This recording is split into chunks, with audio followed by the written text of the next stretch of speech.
How many times have you let anger tear you apart from the inside? How often have you felt frustration burn through your peace, leaving you with a knot in your stomach and a mind that won't stop racing? Here's the truth. You're giving away your power every time you let these emotions control you.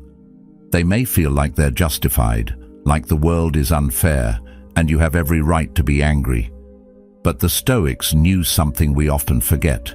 It's not the world that disturbs us. It's how we choose to respond to it.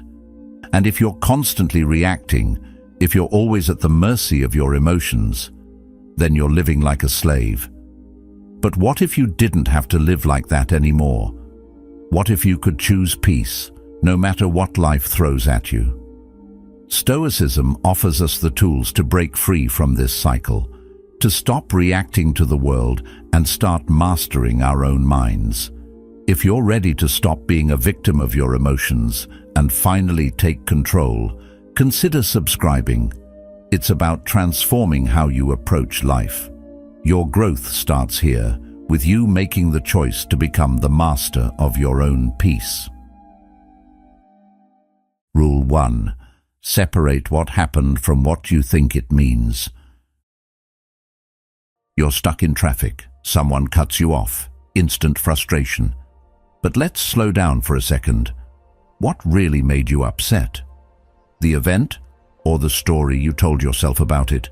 The Stoics believed that events themselves are neutral. It's the meaning we give them that determines how we feel. Think about it. When someone cuts you off, you could interpret the situation in 100 different ways. You could see it as disrespect, as a threat, or as an inconvenience that ruins your day. But the reality is that none of these interpretations are inherent to the event. The car cutting you off is just that, a car changing lanes. Everything that follows, that rush of anger, is based on the judgment you attach to it. The Stoics had a brilliant insight here. Events are neutral. It's only when we attach meaning that they become good or bad, frustrating or relieving. This is where our power lies. Imagine this for a moment. What if the situation was truly neutral? What if the car cutting you off was just that, a car changing lanes? What would happen if you decided that it wasn't disrespectful, it wasn't an attack on your time, and it wasn't a personal slight? What if you could just accept that this event doesn't need to disturb your peace? Marcus Aurelius wrote, "If you are distressed by anything external, the pain is not due to the thing itself, but to your estimate of it, and this you have the power to revoke at any moment." The key to inner peace isn't found in changing the world around you, but in changing your relationship with the world. The car cutting you off doesn't need to trigger frustration. It's just a neutral event. The frustration is yours to control, and it's your judgment, not the event, that is causing the pain. The Stoic perspective asks us to take a moment before reacting, to pause and reflect on what's happening and why we're reacting. And here's the critical part. The pause is where the magic happens. This isn't about suppressing your emotions or pretending you don't feel frustrated. It's about understanding that your emotions aren't automatically justified. They're the product of how you choose to interpret the situation. So, the next time you feel that rush of anger building inside you, try this. Pause. Take 3 deep breaths and ask yourself, am I upset because of what happened or because of the meaning I gave it? That pause can make all the difference. It's like pressing the reset button. You stop being swept away by the emotions of the moment and regain control over how you feel. You're no longer reacting automatically. Instead, you're responding thoughtfully. Think about it like this. You're walking through life, carrying a backpack of thoughts, emotions, and judgments. Every little frustration, every comment, every situation adds weight to that backpack. And then one day, it becomes too heavy. You get overwhelmed by the smallest things. But what if you could take off the backpack entirely, or at least lighten the load? The Stoics teach us that we don't need to carry that weight around. The meaning we assign to events is what adds the weight. If we can detach ourselves from these judgments, we free ourselves from the burden of frustration. You don't need to carry every insult, every delay, or every inconvenience with you. Instead, you can choose to let it go. Imagine that every frustration, every moment that makes you angry, is just another opportunity to practice letting go. If you catch yourself attaching meaning to something that isn't helpful, you can choose to reframe the story and let it pass through you without leaving a mark. The Stoics weren't just about denying emotions, they were about controlling them, recognizing that we can't control what happens to us, but we can control how we respond. It's not the world that makes us angry. It's our own interpretation of the world. By choosing to separate the event from the judgment, we give ourselves the power to respond from a place of peace instead of reaction. If someone cuts you off in traffic, instead of rushing into a judgment about their intentions or their rudeness, take a moment to consider that maybe they're rushing to the hospital, or maybe they didn't even see you. The point is that their actions don't have to cause you harm unless you choose to attach a meaning to them that brings you pain. It's about understanding that you have the power to choose your emotional response. That's where your peace is rooted, not in what happens to you, but in how you decide to respond to what happens. When you understand this, it changes everything. You stop being the victim of your circumstances. You stop being a slave to your emotions. Instead, you become the master of your mind. You're no longer at the mercy of someone's careless driving, a harsh comment, or a difficult situation. You realize that your peace is your responsibility.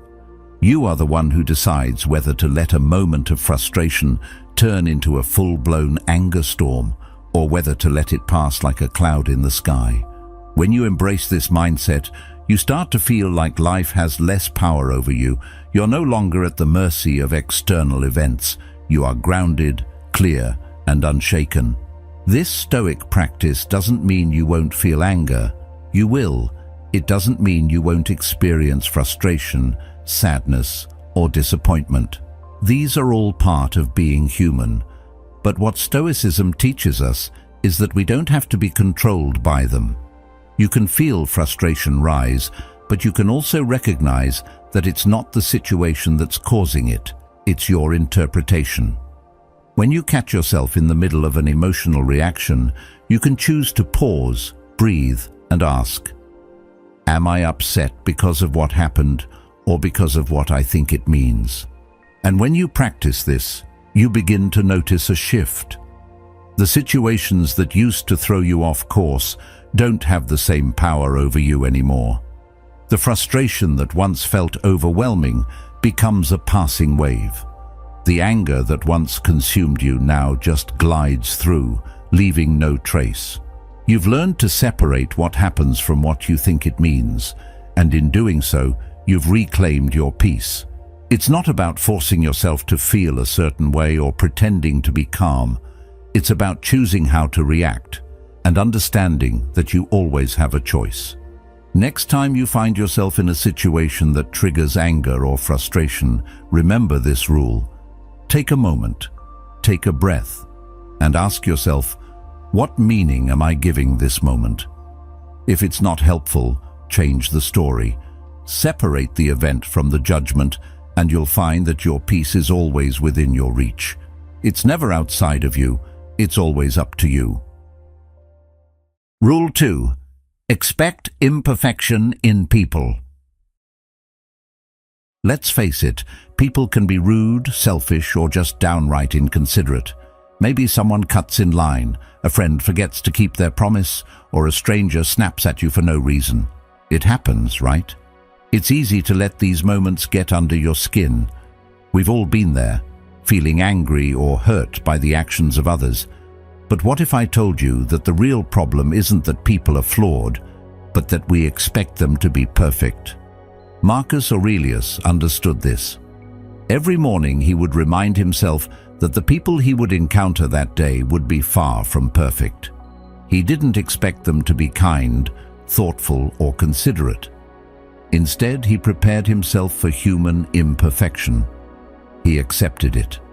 He knew that people would be meddling, selfish, and often unaware of how their actions affected others. And because of this simple mental preparation, he didn't let their behavior catch him off guard. Think about it. How many times have you gotten frustrated because someone didn't act the way you thought they should? You expected them to be polite, understanding, or at least respectful, and when they weren't, it upset you. This is the trap. Expecting others to be flawless leads to constant disappointment. When we hold people to an impossible standard, we end up feeling let down and angry. But if we shift our mindset and expect imperfection, we free ourselves from unnecessary frustration. So here's a small change you can make that will have a big impact on your peace of mind. Every morning, remind yourself, I will meet people today who are imperfect, and that's okay. This simple adjustment in expectation will completely change how you approach your day. When someone cuts you off in traffic, when a colleague is rude, or when a friend forgets an important commitment, you'll be less likely to let their actions steal your peace. Instead of reacting with anger or frustration, you'll be able to step back and say, this is just part of life. People are flawed. It doesn't define me. By accepting human imperfection, you also begin to practice compassion.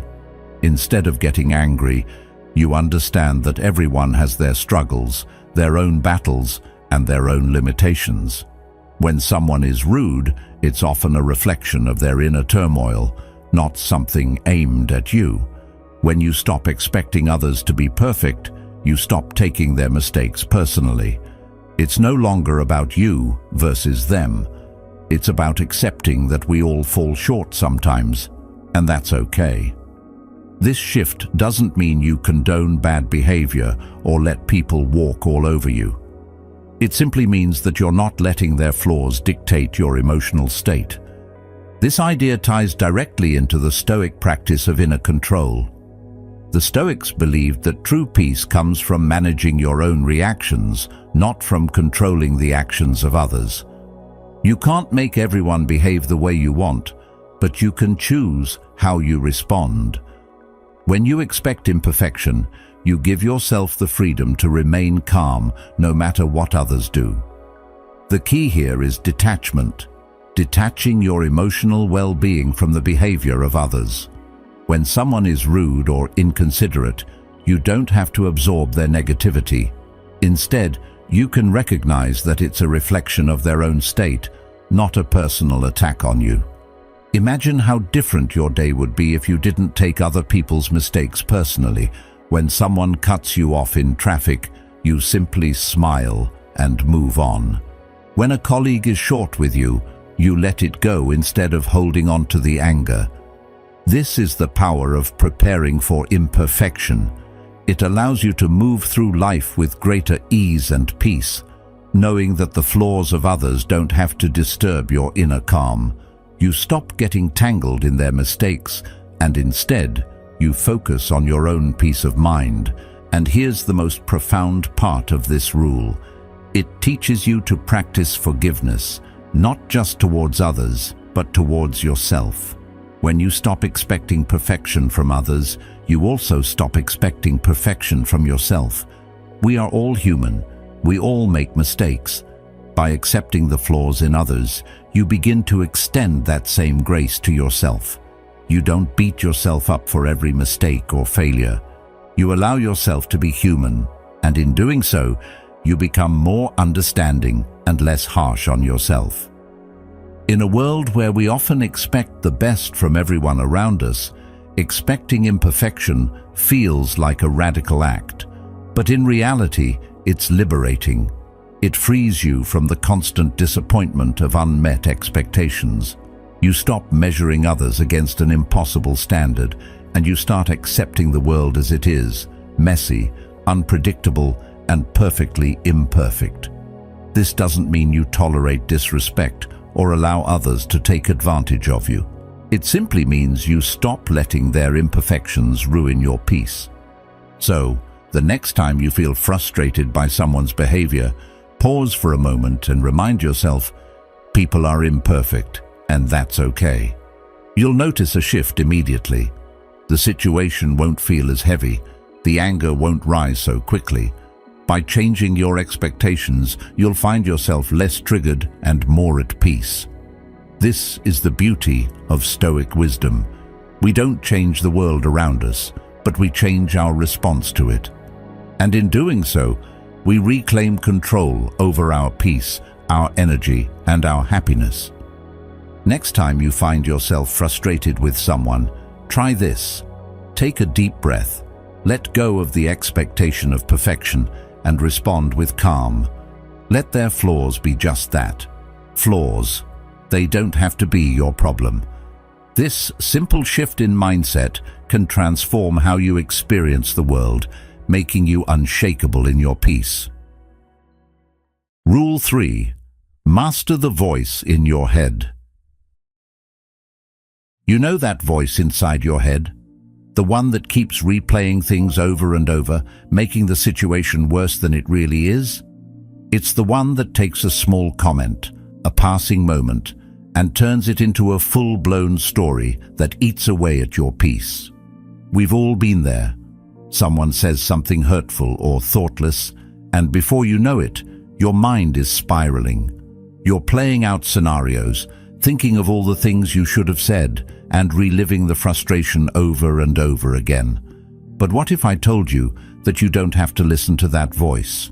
What if you could actually control it? The Stoics understood this deeply. They didn't just believe that our reactions were important. They believed that our thoughts shape our reality. It's not what happens to you, but how you react to it that truly matters. In fact, Epictetus said, "Men are disturbed not by things, but by the views which they take of them." That's a game changer, isn't it? The events themselves don't disturb us. It's our interpretation of those events that creates turmoil. Think about it for a second. Someone insults you. Maybe it's a comment at work, or something someone says in passing. If you let that initial thought take hold, it snowballs. That first angry thought becomes another, and before long, you're completely caught up in it, feeling that rush of heat, frustration, and even resentment. But what if you could stop the story before it even begins? What if instead of letting your mind run wild, you took control of that first thought? That's exactly what the Stoics teach us. The first step in mastering your inner peace is to catch that initial thought. Don't let it spiral. If someone insults you, instead of allowing your mind to take that insult personally, pause and remind yourself, this is just their opinion, not my truth. Simple, right? But so powerful. When you replace the story of anger with a story of detachment, the power of the insult fades. It's no longer about what they said or how they made you feel. It's about how you choose to interpret the situation. By controlling that initial reaction, you take back your peace. The truth is, we all have an inner dialogue that shapes how we experience the world. It's that constant chatter in your head, the one that tells you how to feel, how to respond, and how to react. Most of the time, this inner voice is on autopilot, leading us into emotional reactions without us even realizing it. But the Stoics had a different approach. They knew that the first thought that pops into your head isn't always the best one. It's not always the most logical or peaceful thought. The Stoic practice involves catching that thought before it runs away with you. So the next time something triggers you, whether it's an insult, an inconvenience, or something that doesn't go your way, take a moment to pause. Catch that first thought. It might sound like, "How dare they say that to me?" or "This is so unfair," but that's when you have the power to stop it. Replace it with something more constructive. I am in control of how I feel, not them. The Stoics weren't trying to ignore their feelings. They were simply choosing how they responded to them. And that's a skill we can all learn to master. The idea here is simple but profound. We don't have to be controlled by our thoughts. It's not about suppressing them or pretending they don't exist. It's about recognizing that we have a choice. The thoughts that arise in our minds don't have to control us unless we let them. So, when that first angry thought appears, you have the power to redirect it. If someone cuts you off in traffic, instead of getting angry, you can choose to think, "They're just in a hurry. This doesn't affect my day unless I let it." It's a simple shift, but it makes all the difference. Now, let's take it a step further. Once you've caught that first thought and replaced it with something more peaceful, the next step is to talk to yourself like a wise guide, not an enemy. We often beat ourselves up for feeling a certain way. When we feel anger, frustration, or jealousy, we might think, "Why am I feeling like this? I should be better than this." But what if we spoke to ourselves with more compassion? What if, instead of berating ourselves, we gave ourselves the same understanding we would give a friend? When the anger arises, don't call yourself weak. Don't criticize yourself for feeling angry. Instead, ask yourself, is this anger really helping me right now? What can I learn from this feeling? This isn't about ignoring your emotions or pretending everything is fine. It's about guiding yourself through the emotion instead of being overwhelmed by it. When you take this approach, you start to shift the inner dialogue. Instead of fueling the anger with negative self-talk, you guide yourself towards clarity, calm, and control. When you become aware of your thoughts and take control of your inner dialogue, you'll find that your emotions have less power over you. This practice doesn't happen overnight. It takes time and patience, but the more you practice, the more natural it becomes to catch that first thought and redirect it. You begin to realize that your thoughts don't define you. You are not your first reaction. You are the one who decides how to respond. That's the beauty of Stoicism. It doesn't ask you to suppress your emotions. It asks you to control them. The most important part of this practice is not letting your emotions dictate your actions. Think about it. How many times have you reacted impulsively and later regretted it? How many times have you said something in anger that you didn't mean? The Stoic way is different. They teach us to pause before acting, to recognize that the first thought might be fueled by emotion, but we have the power to replace it with wisdom. When you begin to control your inner dialogue, you start to control your peace. You're no longer a prisoner to your emotions. Instead, you are the one in charge. Let's go even deeper. How often do we let our minds spiral into negativity? It's so easy to fall into the trap of ruminating on the negative. Someone insults us, and instead of letting it go, we keep replaying it in our minds, adding layers of hurt and anger. But this is where the Stoics offer a profound lesson. You don't have to play that story in your mind over and over again. Instead of letting the mind spin out of control, you can choose to break the cycle. When anger arises, you can pause and say, "This is not the story I want to tell myself." In that pause, you regain control over your thoughts. In that moment, you decide not to fuel the fire of anger. You choose peace instead. So, the next time someone insults you or something goes wrong, catch that first thought. Take control. Don't let the anger consume you. Replace the negative with something more peaceful. Remind yourself that you have the power to choose your response. In doing so, you'll notice a shift. Your peace won't be dependent on external circumstances. It will come from within, from the mastery of your thoughts. And that is where true freedom lies. Mastering the voice in your head isn't about silencing it. It's about guiding it. You're the one in control. When you learn to master your inner dialogue, you master your peace, you master your mind, and from there, you become unstoppable. Rule 4. Hit the pause button. Ever felt your anger rising and wished you could just stop? The heat of frustration creeping up your neck, your heart racing, your mind filled with thoughts of retaliation or judgment. In that moment, it feels like you have no control, like your emotions are running the show. But what if you could take back that control? What if, instead of letting your emotions dictate your actions, you could pause, just for a moment, and choose how to respond? This is where the Stoic practice of the pause comes in. The Stoics understood that true strength lies not in reacting impulsively, but in taking a step back before we respond. Viktor Frankl, a man who survived the unimaginable horrors of the Holocaust, once said, "Between stimulus and response, there is a space. In that space, we have the power to choose our response." This is one of the most powerful lessons we can take from Stoic wisdom. In that brief moment between what happens and how we react, we hold the key to our peace. We live in a world that moves fast, where our impulses are constantly being triggered. A rude comment, an unexpected delay, a frustrating situation at work. All these things can send us into a tailspin of anger or frustration. It's almost automatic. We don't even think before we react. But here's the thing. The Stoics teach us that we don't have to be slaves to our impulses. We have the power to choose.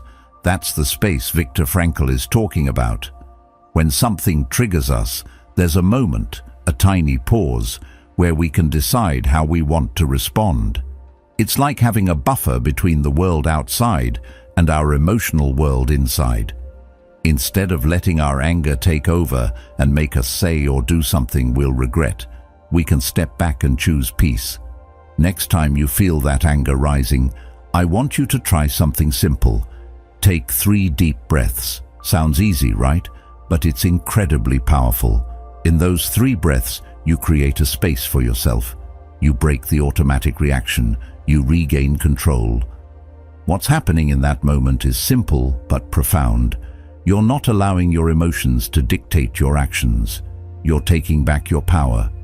Imagine this. Someone cuts you off in traffic. Your heart races, your fists clench, your mind is ready to lash out. But instead of reacting right away, you pause, you breathe, you let the frustration pass like a wave. You're not a slave to your impulses anymore. In that pause, you choose calm. You choose to remain unshaken. It's a small act, but it has the power to change the entire trajectory of your day. We often think that we have to react immediately, that if we don't express our anger or frustration, it will build up inside us. But the Stoics knew better. Suppressing emotions isn't the goal. The goal is to control them, to direct them in a way that serves us, not harms us.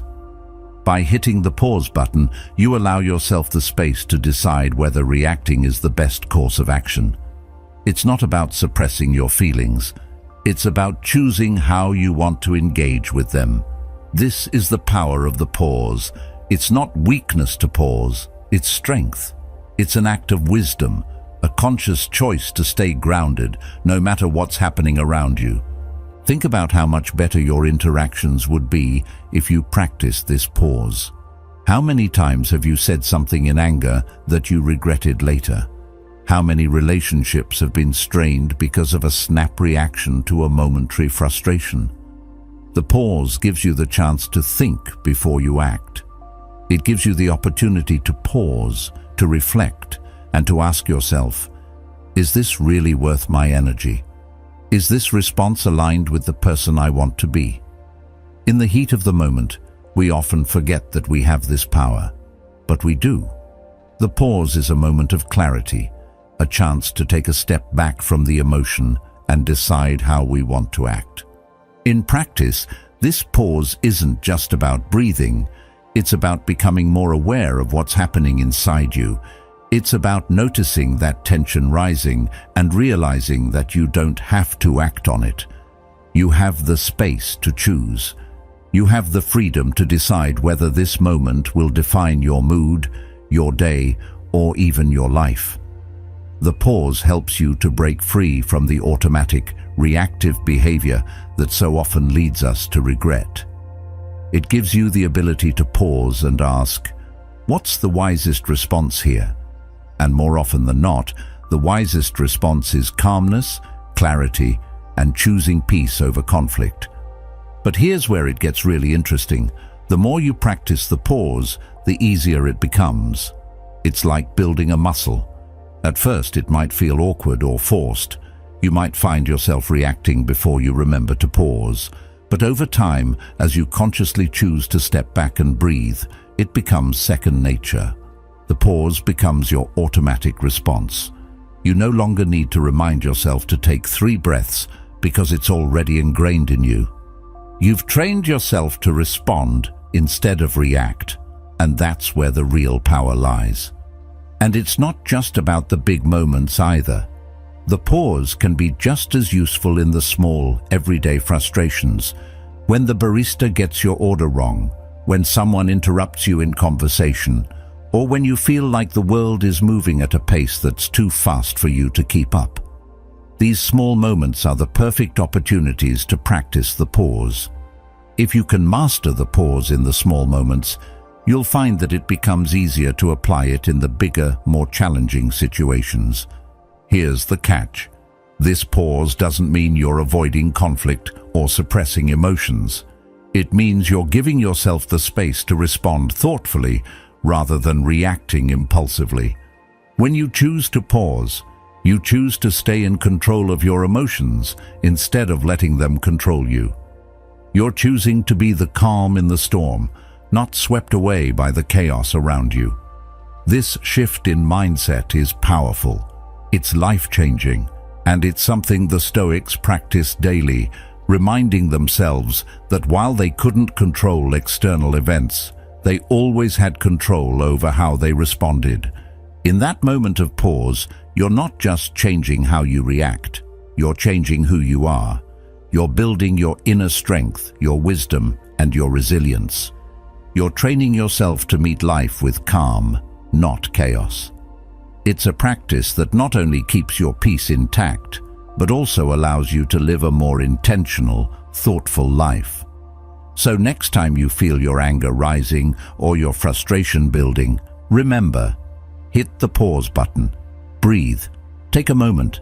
Let the space between stimulus and response be the place where you find your power. Because in that space, you are free to choose how you respond, and that's where true strength lies. Rule 5. Don't take things personally.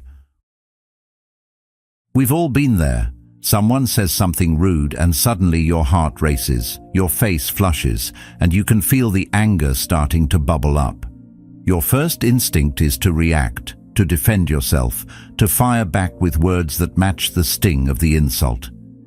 It feels like you have to do something, like the hurt and the frustration demand a response. But here's the thing. What if I told you that someone else's words are not a reflection of who you are, but a reflection of who they are? Let's take a moment to pause and consider this. When someone speaks badly of you, the pain you feel isn't because their words are true. It's because you've allowed them to invade your mind, to shift your sense of self. Their words are about them, not about you. Epictetus understood this deeply. He once said, "If someone speaks badly of you, remember they do so because they think it's right." This insight is key to mastering our emotional responses. The insult or criticism isn't about you. It's about the person delivering it, their internal struggles, insecurities, and worldview. When someone insults you, what they're revealing is more about their own mindset than it is about your worth or character. People act out of their own beliefs and emotions, not yours. So the next time someone lashes out or says something hurtful, take a step back. Don't take it personally. Instead, try to remind yourself that this person's behavior stems from their own inner turmoil, their own state of mind. Here's the truth. We live in a world where everyone has their own battles, their own pain, their own way of viewing the world. Often, people lash out because they are hurting or insecure themselves. When you understand this, you begin to see that their actions aren't a personal attack. They're simply a reflection of what they are going through. This mindset shift can completely change how you experience the world. When someone insults you, you no longer feel the need to take on their negativity. You realize that their words aren't a direct assault on your character, but rather a projection of their own emotions. This is where peace begins. This doesn't mean that you have to agree with what they say or let them get away with bad behavior. It simply means that you don't let their words define you. You stop giving their opinions the power to disrupt your peace. Instead of getting caught up in the emotional whirlwind of a hurtful comment, you can pause, reflect, and choose how you want to respond. By not taking things personally, you regain control over your emotional state. You stop being a pawn in someone else's emotional game. Think about it. How much energy do we waste carrying around the hurt of others' words? We replay the insult over and over in our minds, dissecting it, giving it more weight than it deserves. But when you stop taking it personally, you begin to see the situation for what it is, someone else's perspective, not your truth. You don't have to wear their negativity. It's theirs to carry, not yours. You have the choice to let it slide off you like water off a duck's back. When you stop internalizing other people's insults, you free yourself from their emotional hold. Here's a practical exercise to help you put this into practice. When someone says something hurtful, before you react, take a moment and ask yourself, what does this say about them, not about me? By shifting the focus from yourself to their inner world, you can see the situation in a new light. Their words are likely coming from their own fears, frustrations, or misunderstandings. They may be dealing with things you don't even know about. And in that moment, their emotional state is influencing their behavior toward you. But that doesn't mean you have to absorb it. You don't have to take it on or let it define who you are. You can choose to view their words as a reflection of their own struggles, not an attack on your character. When you embrace this mindset, something amazing happens. You stop letting others control your emotional state. Instead of getting caught up in their drama, you choose to remain calm, centered, and at peace. You become the observer of the situation, not the participant in the emotional turmoil. The power to remain unshaken doesn't come from controlling the actions of others, but from controlling how you respond to them. You stop reacting to the world and start responding thoughtfully, which is a practice the Stoics mastered. It's important to understand that this doesn't mean you won't ever feel upset or hurt by someone's words. We're all human, and emotions are natural. What Stoicism teaches is that we don't have to be ruled by them. Feelings of hurt, frustration, and anger will arise, but it's what you choose to do with those feelings that matter. You can acknowledge the hurt, feel the frustration, and then choose not to let it dominate your mind. The key is in how you process and release the emotion rather than holding on to it. The power of not taking things personally is that you release the hold others have over you. You stop letting their words and actions dictate how you feel. Instead of letting an insult ruin your day or make you question your worth, you can stand strong in your own truth. You don't need their validation to know who you are. Your sense of self isn't based on their opinions or their criticisms. When you stop taking things personally, you start to operate from a place of self-assurance and peace. What's more, this mindset shift helps you cultivate compassion. When you stop taking things personally, you begin to see the humanity in others. You understand that everyone has their own struggles and flaws, and that sometimes people lash out because they don't know how to process their own emotions. Instead of reacting with anger or defensiveness, you can approach the situation with empathy and understanding. You don't excuse their behavior, but you acknowledge that they are coming from a place of inner conflict. You choose not to mirror their negativity, but instead you respond with kindness and calmness. This doesn't mean you allow yourself to be mistreated or walk over, but it means you respond with grace rather than reacting in anger. By choosing not to take things personally, you reclaim your emotional power. You no longer let external events or other people's actions dictate your state of mind. You choose to be the master of your emotional world, and in doing so, you create a sense of inner peace that no one can take away. It's liberating, freeing, and it brings you closer to the peace that Stoicism promises, a peace that comes from within and doesn't rely on the outside world.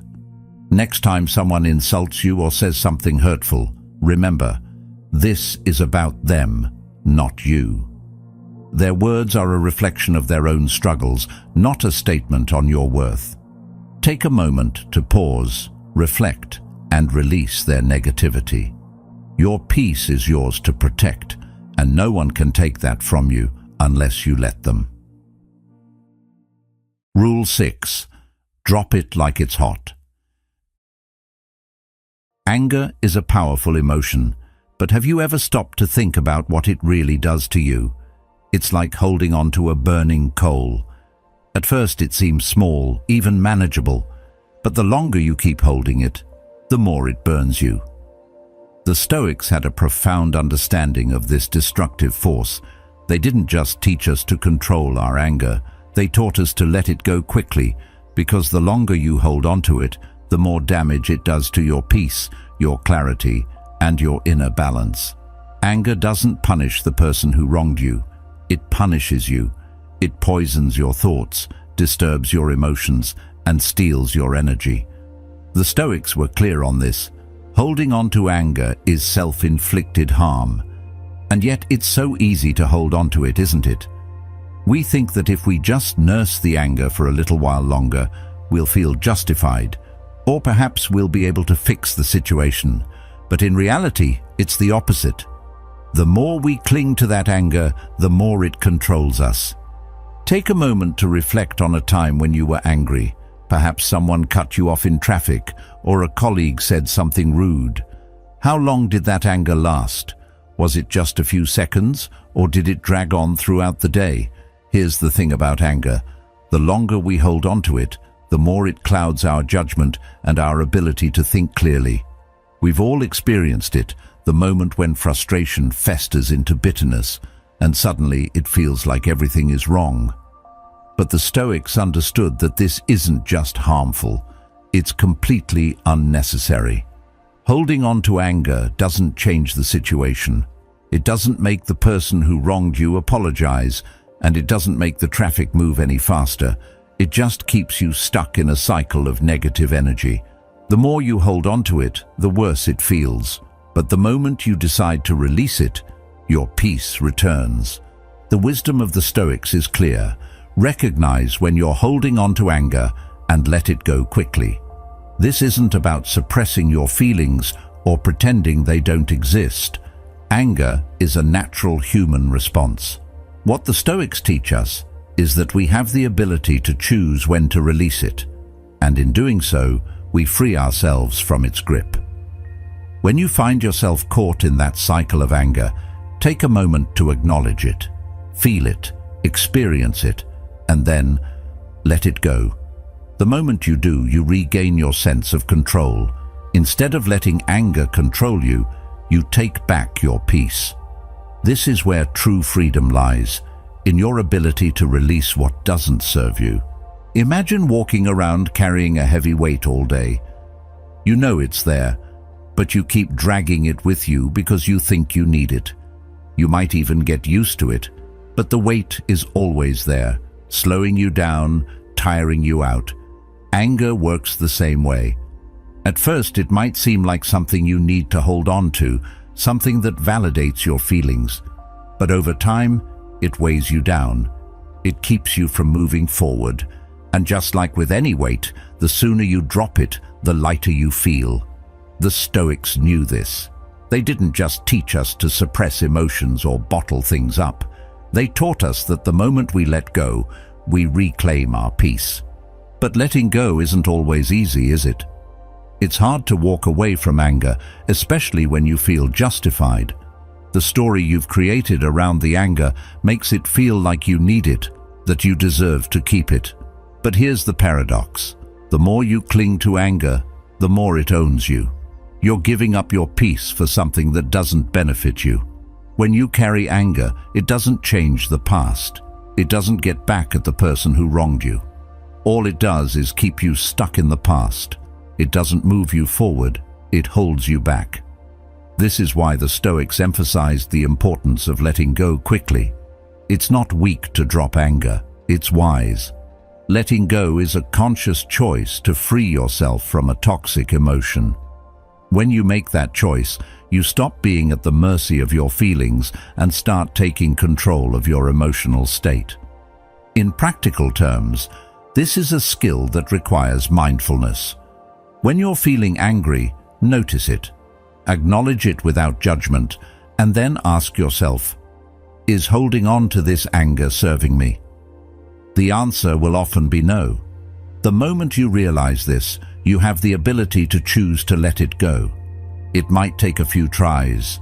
It might feel unnatural at first, but the more you practice, the easier it gets. The Stoics didn't expect us to master it overnight. They knew that it takes time to break old patterns, especially when it comes to something as powerful as anger. But with practice, you'll find that you don't need to hold on to anger the way you once did. You'll learn to release it more quickly, and with that release, you'll discover a sense of peace and freedom you didn't know was possible. And here's something to consider. By holding on to anger, you're letting someone else's behavior control your emotional state. You're letting them dictate how you feel. That's a form of self-sabotage. You can't change other people's actions, but you can change how you respond to them. When you drop the anger, you stop giving them power over you. The Stoics taught that true strength comes from mastering ourselves, not trying to control the world around us.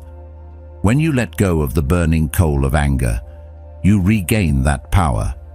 You take back control over your emotional world. You stop being at the mercy of others and start living from a place of inner peace and strength. The key to mastering anger is understanding that holding on to it only hurts you. The other person might move on, forget the incident, or even never realize they've hurt you. But you're the one carrying the burden. Letting go of anger is an act of self-care. It's about protecting your peace, your clarity, and your emotional well-being. When you choose to drop it, you create space for calm, clarity, and wisdom. The Stoics weren't asking us to be passive in the face of injustice. They weren't telling us to ignore our emotions. They were teaching us to release the hold anger has on us so that we can make clear, rational decisions moving forward. Anger clouds judgment and clouds the path ahead. When you release it, you clear the way to make better choices. It's important to remember that dropping anger doesn't mean you let people walk over you. It doesn't mean you ignore wrongdoing or injustice. What it means is that you don't let anger dictate how you respond to those things. You can stand firm in your values, set boundaries, and confront issues head-on, but without carrying the emotional weight of anger. You handle it with wisdom and clarity, not with bitterness. The next time you feel the burn of anger rising, take a step back, drop it like it's hot, let it go. The moment you do, you'll feel the weight lift off your shoulders, and in that moment, you'll realize that you've regained your peace. You've taken control, and that's where true freedom lies. Rule 7. Turn problems into teachers. Life is full of obstacles. We all know it. Traffic jams, long lines, missed opportunities, arguments that go nowhere. It's easy to get frustrated. These things disrupt our day, our plans, and our peace of mind. But what if I told you that these very obstacles, these moments that seem like setbacks, are actually opportunities? What if every frustration, every challenge was designed to teach us something? The Stoics understood this deeply. Every obstacle is a teacher, they said, and instead of seeing them as roadblocks, we could choose to see them as opportunities for growth. Marcus Aurelius put it this way: the impediment to action advances action. What does that mean? Simply put, the very things that stand in our way often propel us forward. The challenges we face are not obstacles to our success. They are the things that shape us, that build us, that force us to become better. Think about it for a second. How many times have you encountered a setback, and your first instinct was to get frustrated, to feel defeated, or to throw in the towel? Maybe you were stuck in traffic on your way to an important meeting, or perhaps you faced an unexpected challenge at work that threw your whole day off course. It's easy to let these things get to us. We focus on the inconvenience, the annoyance, the fact that things didn't go as planned. But what if we shifted our perspective just a little? What if, instead of seeing these things as problems, we viewed them as teachers? The traffic jam, maybe it's teaching you patience. The argument with a colleague, maybe it's showing you how to communicate more effectively. The missed opportunity, maybe it's preparing you for something even bigger and better down the road. The obstacles are not the enemy, they're just part of the training. And that's something the Stoics knew well. The first step in this process is to recognize when an obstacle appears. It might be something as simple as getting stuck behind a slow car, or it might be a more significant challenge, like a missed opportunity or a difficult conversation. But the important part isn't what happens to us, it's how we respond. Instead of getting frustrated, take a deep breath and ask yourself, what lesson is life teaching me right now? In that moment of reflection, you open up the possibility of growth. You take the focus off the problem and put it on the opportunity. Instead of letting the obstacle throw you off course, you turn it into a chance to learn. This shift in mindset is powerful. It's not about pretending the obstacle doesn't exist, but about recognizing that even the most difficult situations have something to teach us. When you face a setback, the key is to remain open to the lesson. Life doesn't always give us the answers we want in the form we expect, but it always has something to teach. Sometimes the lesson is subtle. It might be as simple as learning how to deal with frustration or recognizing that things won't always go according to plan. Other times, the lesson might be deeper, like understanding where you need to improve or how you can approach a situation differently next time. Whatever it is, the Stoic principle remains the same. Every challenge is an opportunity to become stronger, wiser, and more resilient. The setbacks you face are part of your growth. They are training you for something greater. Imagine how different life would feel if you stopped seeing obstacles as roadblocks. Think about all the times you've been caught up in frustration, all the times you've allowed setbacks to steal your peace. Now, imagine if you could take those same moments and see them for what they are, stepping stones. Life doesn't always go as planned, but that doesn't mean it's against you. In fact, the Stoics would argue that life is constantly offering us challenges to help us become better versions of ourselves. If we can learn to embrace these obstacles instead of resisting them, we become stronger with each challenge. Obstacles aren't just things to get through. They are the very things that build us into who we are meant to become. Think about some of the most difficult challenges you've faced. At the time, they may have felt like insurmountable obstacles, like things that were working against you. But looking back, how many of those moments were actually opportunities in disguise? Maybe you lost a job, but that loss led to a new career path. Maybe you had a falling out with a friend, but that experience taught you something valuable about boundaries and self-respect. What at first felt like an obstacle was actually a stepping stone, a teacher in disguise. The Stoics knew that life was filled with these moments. They understood that we can't always control the events around us, but we can always control how we respond to them. This mindset isn't about being passive or accepting defeat.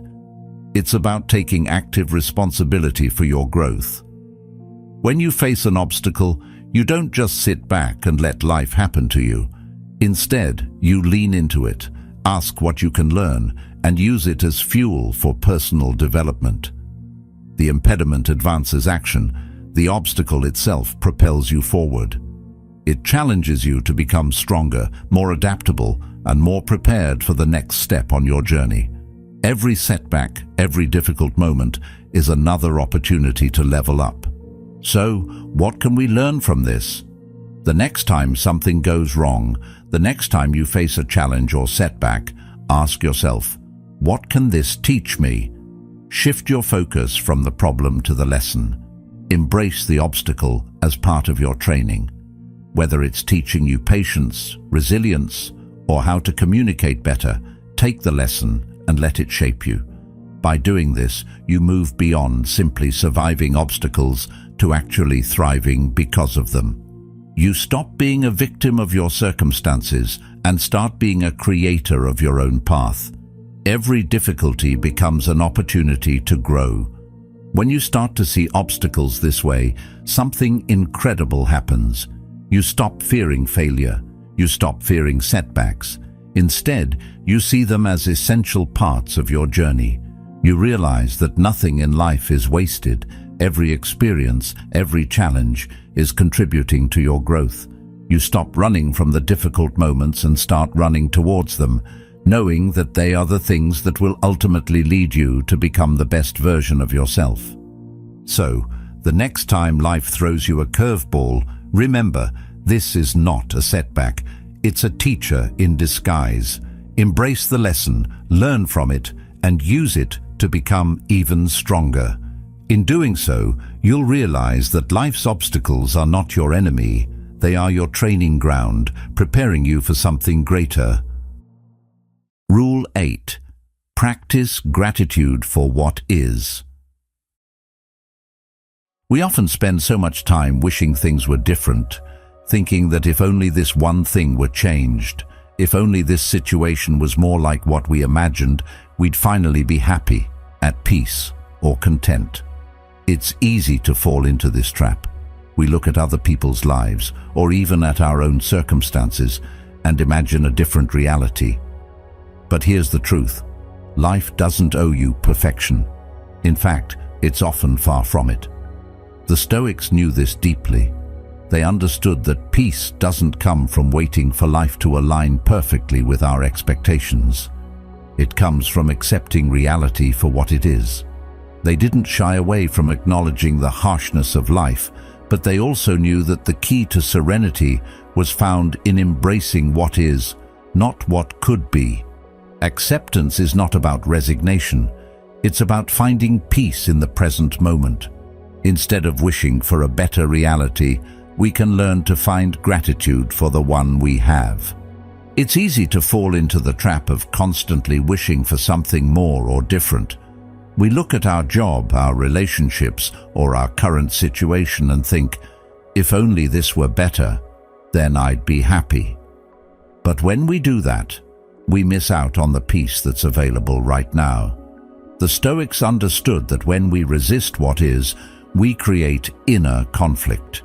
It's like fighting against the current of a river. No matter how hard you try, you can't control the flow. Instead of fighting life's natural course, the Stoics taught that peace comes from accepting things as they are and finding gratitude in the present moment. Gratitude doesn't mean you're giving up on improvement. It means you're acknowledging what's good right now, even if things aren't perfect. There's something deeply freeing about this practice. When we shift our focus from what's missing to what we already have, we stop wasting energy on frustration and start investing in peace. It doesn't mean we stop striving for better things. It doesn't mean we ignore the struggles we face. It simply means that we're no longer allowing our frustrations to control us. We free ourselves from the trap of constant dissatisfaction by practicing gratitude for what is. And it's not about waiting for big, dramatic moments of gratitude to show up. It's about acknowledging the small things, the things we might otherwise overlook. The warmth of a cup of coffee in the morning, the sound of birds outside your window, or the support of a friend who listens when you need them. These small moments are just as worthy of your gratitude as the big milestones, and in fact, practicing gratitude for the little things is what sets the foundation for peace. Carl Jung once said, "What you resist persists." This idea rings true when we think about the things we wish were different in our lives. The more we resist what is, the more energy we give to frustration and negativity. But when we shift our focus to gratitude, when we embrace the reality we have, even with all its imperfections, we take the power back. We stop letting what we don't have steal our joy. Instead, we recognize and appreciate the beauty and the blessings that already exist in our lives. This isn't about ignoring the challenges or pretending everything is perfect. It's about acknowledging that even in imperfection, there is beauty. Even in struggle, there is strength. And when we choose to focus on those things, we move closer to peace. Gratitude isn't just a feeling, it's a practice. It's a choice we make every day. The Stoics were firm believers in this. They didn't wait for life to be perfect before they expressed gratitude. They didn't wait for external circumstances to align with their desires. Instead, they chose to see the good in every situation, even if it wasn't immediately obvious. This is a skill we can all cultivate. It doesn't require perfection. It requires presence. When we take a moment to reflect on what we're grateful for, no matter how small, we shift our focus from what we lack to what we already have. And in that shift, we find peace. Take a moment right now to reflect on what you're grateful for. Maybe it's the opportunity to learn something new today, or maybe it's something simple, like the comfort of your favorite chair or the food on your plate. No matter how small, take a moment to pause and acknowledge these things. It's easy to overlook the little things in life, but it's these moments that truly make up our day-to-day experience. Gratitude is like a muscle. The more you practice it, the stronger it becomes. And as you strengthen this muscle, you begin to build a life where peace is no longer dependent on what's happening outside of you. It becomes something you create from within, no matter your circumstances. Gratitude also helps us build resilience. When we focus on the good, it doesn't mean we ignore the challenges. We simply choose to see beyond them. The Stoics didn't pretend that life was always easy, but they chose to focus on the lessons in adversity. By practicing gratitude, we're able to find meaning and growth even in difficult situations. It's like training our minds to look for the silver lining, even when the clouds seem heavy. This mindset shift doesn't make the problems go away, but it helps us deal with them more effectively. Instead of feeling overwhelmed, we feel equipped. Gratitude makes us stronger because it reminds us that, even in the toughest moments, we are not powerless. The key here is consistency. Gratitude isn't something we do once in a while. It's a practice that we weave into our daily lives. It's easy to be grateful when everything is going well, but it's when life feels hard, when the obstacles seem overwhelming, that gratitude becomes a powerful tool. When you choose to be grateful in the face of hardship, you're not ignoring the difficulty. You're choosing to face it with a heart full of appreciation for everything that is working in your favor. Gratitude gives you a new lens through which to view the world, and through that lens, even the darkest moments seem a little brighter. As you go about your day, try to find moments to pause and express gratitude. It could be as simple as appreciating the warmth of the sun on your face or the kindness of a stranger. Take a few seconds to reflect on these moments and allow yourself to truly feel gratitude. The more you practice this, the more natural it will become. You'll start to notice how much more peaceful and grounded you feel. You'll stop waiting for things to change to feel happy, and instead, you'll feel content with what is, right here, right now. Gratitude turns what we have into enough, and in that sufficiency, we find a deep and lasting peace. In the end, peace doesn't come from wishing life were different. It comes from accepting what is, finding joy in the present moment, and being grateful for the simple blessings that surround us every day. The Stoics were masters at finding peace in the midst of imperfection, and their wisdom can guide us to do the same. So, the next time you find yourself wishing things were different, remember to take a moment, pause, and ask yourself, what am I grateful for right now?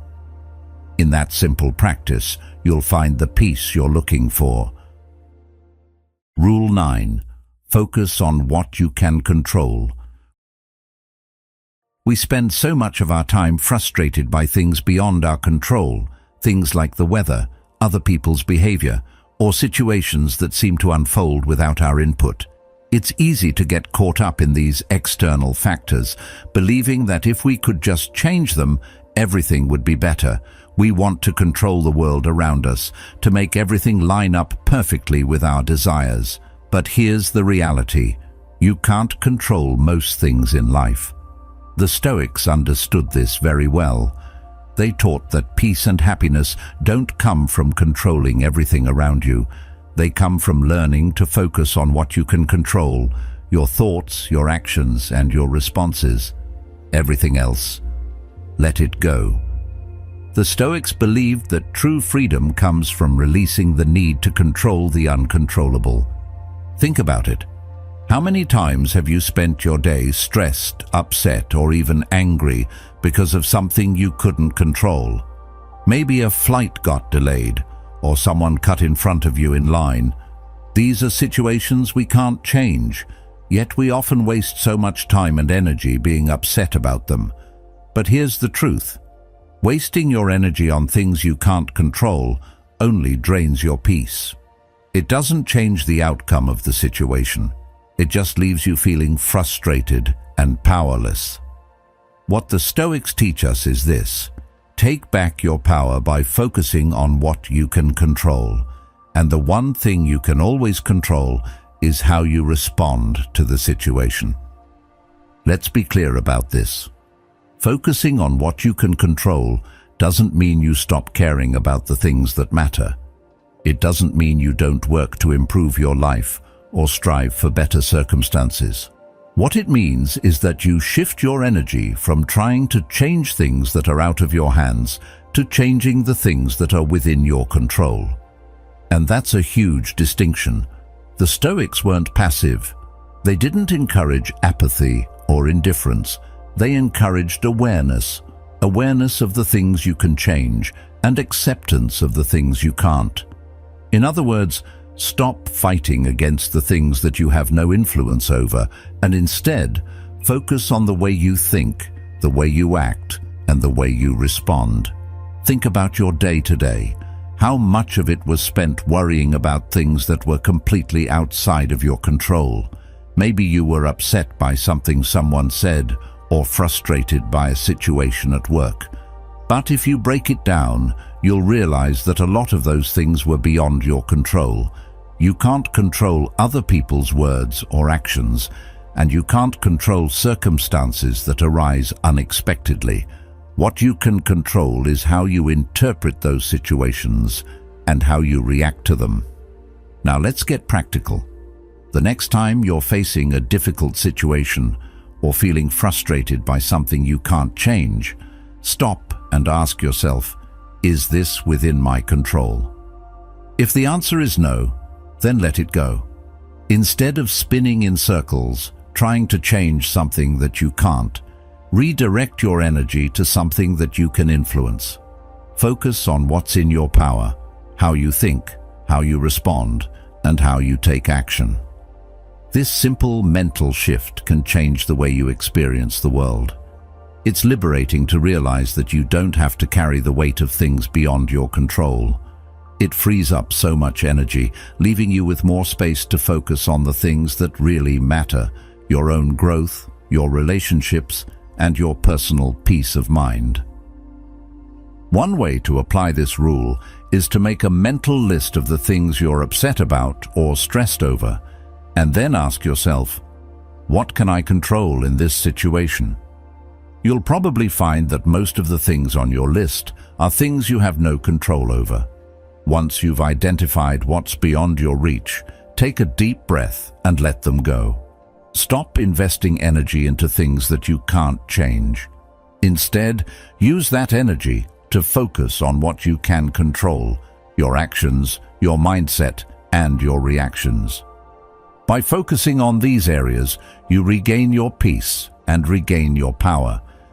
There's another layer to this too. The more you practice focusing on what you can control, the more you realize that most of life's challenges are opportunities for growth. Instead of seeing challenges as setbacks, you begin to see them as ways to build resilience. For instance, if something doesn't go according to plan, instead of stressing over the outcome, ask yourself, what can I learn from this? This perspective not only helps you stay calm in difficult situations, but it also helps you grow from them. You stop seeing the world as something to control and start seeing it as something to learn from. This is one of the key tenets of Stoic philosophy. View challenges as lessons, not as obstacles. We all have our moments where we feel overwhelmed or frustrated by the uncontrollable forces in our lives. Maybe you've been working toward a goal, and despite your best efforts, things aren't going your way. It's easy to feel defeated, like you've hit a wall. But the Stoics teach us to shift our focus from the outcome to the process. Instead of obsessing over what's out of your control, focus on what you can do right now. It's not about achieving perfection or getting everything exactly right. It's about showing up, doing your best, and controlling the things that are within your reach. The moment you make this shift, you'll realize that you're not as powerless as you may have once thought. You have power over your actions, over how you approach challenges, and over how you view the world around you. This shift also helps you to stop comparing yourself to others. When you focus on what you can control, you stop worrying about what others are doing or achieving. You realize that everyone's journey is different, and instead of getting caught up in envy or frustration over someone else's success, you focus on your own progress. You stop seeing other people as competitors or threats, and instead, you focus on becoming the best version of yourself. It's an incredibly freeing mindset because it allows you to stop measuring your worth against others. Your journey is your own, and by focusing on what you can control, you begin to move forward at your own pace. As you start practicing this principle, something amazing happens. You stop being a slave to circumstances. Instead of feeling tossed around by life's unpredictability, you begin to take charge of your own responses. You realize that while you can't control what happens to you, you always have control over how you react. This is where the real power lies. Your emotional state doesn't have to depend on external factors. It depends on your choices, your mindset, and your ability to focus on what's within your control. When you truly embrace this, you'll find a sense of calm and confidence that comes from within. So the next time you find yourself frustrated or upset about something you can't change, remind yourself, this is beyond my control, but I control my response. Let it go. Focus on what you can change. Shift your energy to your thoughts, your actions, and your responses. You have more control over your life than you think, and once you start focusing on that, you'll find that peace and growth come naturally. Rule 10. Cultivate the art of silence. Anger can be one of the most overpowering emotions. It builds up quickly, surging through you in a way that feels almost uncontrollable. And in that moment, the impulse to lash out, to speak your mind, to let others know exactly how you feel is incredibly strong. But what if, instead of reacting, you chose silence? What if, instead of allowing your emotions to dictate your response, you decided to remain silent and allow the moment to pass? The Stoics knew that silence, when used properly, can be an incredibly powerful tool. Sometimes saying nothing at all is the strongest response you can give. This isn't about suppressing your feelings or pretending you're fine when you're not.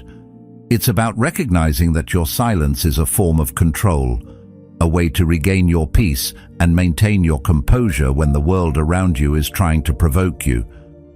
The next time someone insults you or cuts you off in traffic, instead of reacting with anger, try this. Say nothing. It sounds simple, but the power of silence is profound. By not reacting, you regain control over the situation. When you respond to an insult or a slight with silence, you're not giving the other person the satisfaction of getting a reaction out of you. It's easy to feel like we need to defend ourselves when we're attacked, whether that's verbally or in some other way. But the Stoic practice teaches us that sometimes the most powerful thing we can do is say nothing at all. Silence is not weakness. It's a sign of inner strength. It's an acknowledgement that you are in control of your emotions, not the other person. Think about it for a moment. How many times have you reacted in anger only to regret it later? Words spoken in the heat of the moment can't be taken back. Once they're out there, they can cause damage. Damage to yourself, to your relationships, to your peace of mind. But silence doesn't have that same risk. In silence, we create a gap between stimulus and response, and in that gap, we find the opportunity to regain our control. It's a powerful tool because it reminds us that we don't need to prove anything to anyone. We don't need to justify ourselves or defend our honor or retaliate in the same way. Instead, we can choose to hold our ground with quiet confidence. Silence also forces us to pause and reflect. When someone insults us or when something triggers our anger, there's often a rush to retaliate. But taking a moment of silence allows us to ask ourselves, what's really going on here? When we resist the urge to immediately react, we give ourselves the opportunity to reflect on what's happening and why we're feeling the way we are. Is the insult really about us, or is it more about the other person's state of mind? Is the situation worth reacting to, or would silence actually allow us to preserve our peace and move on? By taking a step back and choosing silence, we open up the space to answer these questions thoughtfully instead of reacting impulsively. That pause can prevent us from saying or doing something we might regret. The art of silence is a practice. It's not something that comes naturally to most of us, especially when we feel wronged. We're wired to defend ourselves, to assert our rights, to react when we're insulted. But by practicing silence in our daily interactions, we begin to build that inner strength. Next time someone cuts you off in traffic, instead of swearing under your breath or honking your horn, try just sitting quietly for a moment. Let the situation pass without engaging. The first time you do this, it might feel strange, but the more you practice, the more natural it becomes. You'll find that silence gives you a sense of peace and power. You're no longer controlled by your immediate reactions, but instead you're responding from a place of calm and clarity. Silence also has a unique way of shifting the dynamics in interactions. When you choose to remain silent in the face of provocation, it can leave the other person unsure of how to react.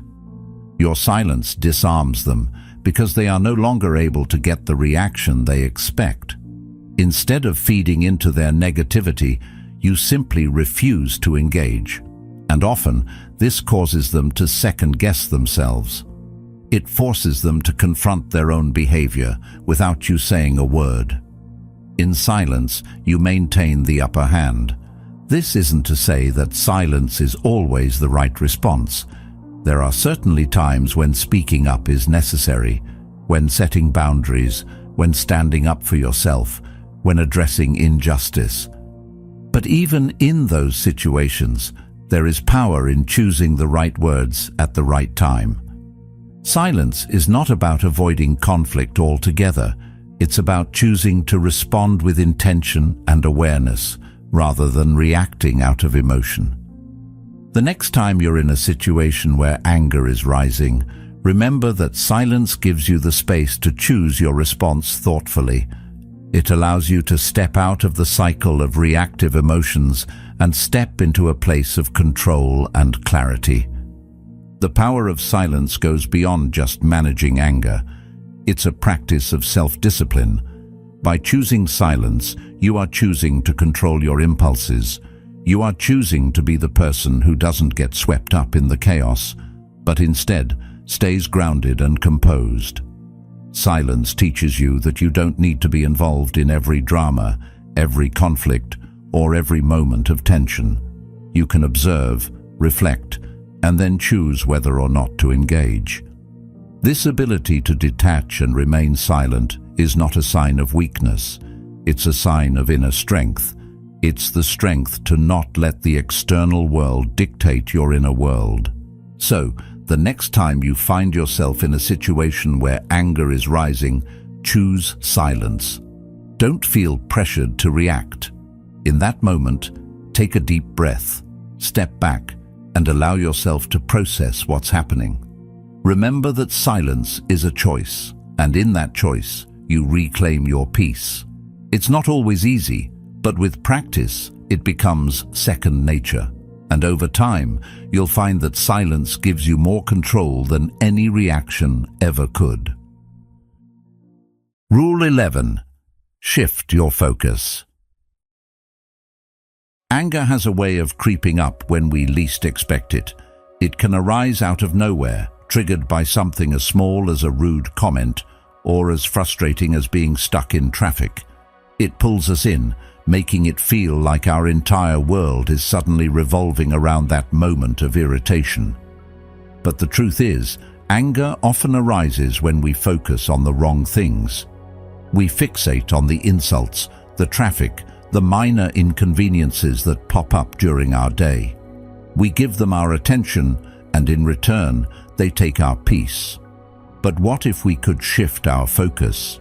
What if, instead of feeding the anger, we redirected our attention to something more positive, something that brings us peace and clarity? The Stoics, with their deep understanding of the human condition, taught us that our minds should be focused on things that truly matter: wisdom, growth, and virtue. They knew that the key to maintaining peace in a chaotic world is by choosing what we focus on. Anger often grows when we allow ourselves to get caught up in the small, uncontrollable aspects of life. When we focus on the negative, on what's wrong, we amplify those feelings. But when we choose to shift our focus, when we decide to place our attention on things that nourish our spirit, we take away anger's power. This isn't about denying the reality of frustration or pretending things don't bother us. It's about choosing to focus on what we can control, what brings us peace and joy. Think about the last time you felt that surge of anger. What were you focusing on? Maybe it was someone's careless words or the feeling of being disrespected. Maybe it was the rush of frustration when things didn't go as planned. In that moment, your focus was entirely on the external circumstances. But what would happen if you could take a step back and refocus your mind? Instead of allowing those external factors to control your emotional state, you could turn your attention to something more meaningful: your goals, your passions, your growth. The Stoics taught that our minds should be focused on things that are under our control, like how we respond to situations and how we grow from them. Instead of letting anger consume you, you could channel that energy into something positive, something that serves you. When you feel anger rising, take a moment to pause and redirect your focus. This simple shift can make all the difference. Instead of spiraling into frustration, think about something that excites you, something that lights you up. Whether it's a project you're passionate about, a goal you're working towards, or even just appreciating the beauty around you, Taking a few seconds to focus on the positive can pull you out of the grip of anger and bring you back to a place of calm. It's not about dismissing the reality of the situation, but rather about choosing where you place your energy. The more you practice this shift, the easier it becomes to break the cycle of anger and frustration. You begin to realize that anger is often a result of focusing on things that don't deserve your attention. One of the most powerful things you can do when anger starts to rise is to change your perspective. Anger often feels justified when we believe we've been wronged. But the Stoics remind us that external events are beyond our control. What we can control is how we respond to them. By choosing to focus on something positive, you take back control of your emotional state. This shift in focus is a reminder that you are not a victim of your circumstances. You are in charge of how you react to them. Instead of letting anger dictate your actions, you can choose to channel that energy into something constructive. This could mean focusing on a personal project, thinking about your long-term goals, or simply taking a moment to appreciate the small joys of the present moment. The key here is not letting external events control your inner world. The Stoics knew that life would present countless challenges, some of them frustrating, some of them painful, but they also knew that how we respond to those challenges is what truly matters. Anger is often a response to our perception of the situation. By changing our focus, we can change how we perceive the situation. The next time you're in a frustrating moment, remind yourself that your emotional response is your choice. You don't have to let anger rule you. Instead, you can choose to focus on something that helps you grow, something that brings you peace. The more you practice this shift in focus, the easier it becomes. At first, it might feel challenging, especially when the world around you is triggering your emotions. But over time, you'll find that you have more control over your reactions. Instead of allowing anger to control you, you'll be the one who chooses how to respond. And the more you practice this, the more natural it will feel to redirect your attention to something positive. You'll realize that you don't have to get caught in the cycle of negativity. Instead, you can choose to focus on what serves you, what helps you grow, and what brings you peace. There's also a deep sense of freedom that comes with this practice. When you stop letting external circumstances control your emotional state, you begin to realize how much power you really have. The Stoics believed that peace comes from within, and by focusing on what you can control, you take back your peace. You stop allowing the external world to dictate how you feel. Instead, you create a foundation of inner calm that remains steady, no matter what's happening around you. This is where true strength lies, in your ability to focus on what matters and to let go of what doesn't. Ultimately, this practice isn't about denying your emotions or pretending they don't exist. Anger is a natural human response, and it's okay to feel it. What the Stoics teach us is that we don't have to let anger control us. We don't have to let it dictate our actions, our decisions, or our peace of mind. By shifting our focus from what we can't control to what we can, we regain our sense of calm and clarity. We take back our power, and in that power, we find the strength to move through life with intention, wisdom, and peace. So, the next time anger rises, pause for a moment and ask yourself, what am I choosing to focus on? Redirect your focus to what matters and watch how quickly your peace returns. Rule 12. Don't feed the beast. Anger is a powerful emotion, but it can quickly become destructive if we let it take control. It's like a beast that grows stronger the more we feed it. At first, anger might feel justified, a natural response to something that has wronged us, something we feel is unfair. But if we give in to that anger, if we keep feeding it with more frustration, resentment, and negative thoughts, it begins to grow. What starts as a small spark turns into an uncontrollable fire, burning us from the inside out. The Stoics understood this deeply. Anger is a destructive force, and the more you feed it, the more it will hurt you.